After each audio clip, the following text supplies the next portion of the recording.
All right. So for our next lesson, we're going to be adding radicals with x. Okay, this is super simple, so we are only going to do 3 examples. And so on here we have the square root of, it's not adding radicals with x. This is supposed to be solving radicals. Whoops, radical equations. I don't know. I guess I forgot to change the title. Okay, so here we have the square root of 5x plus 14 plus 1.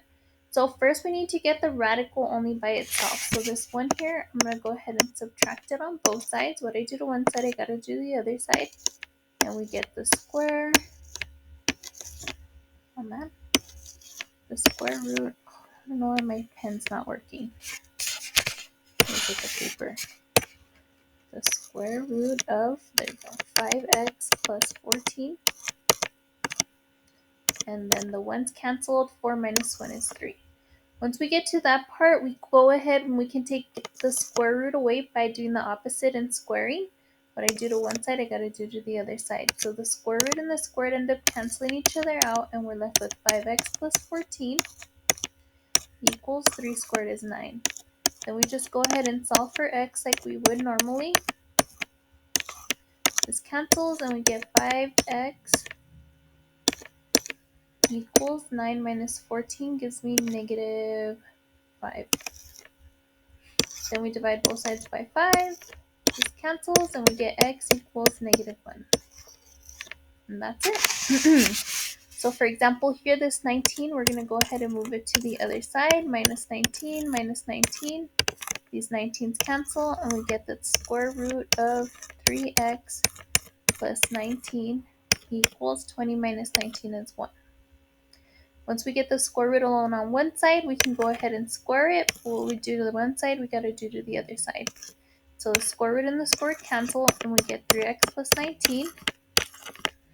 And then 1 squared is going to be 1. We go ahead and move the 19 to the other side. This cancels, and we get 3x equals negative 18. Then we go ahead and divide by 3. These 3's cancel, and we get x equals negative 6. And the next one. So minus 19 first. And we get the square root of 7x plus 102 equals 28 minus 19 is going to give us 11. No, 9. Let me erase. Okay, that canceled there. Alright, so then we go ahead and square both sides, and we get 7x plus 102, because the square root cancels, equals 9 squared is 81. We subtract the 102 minus 102, and 81 minus 102 is negative 21. Then we divide both sides by 7. Whoops. And we get x equals a negative 3. And that's it.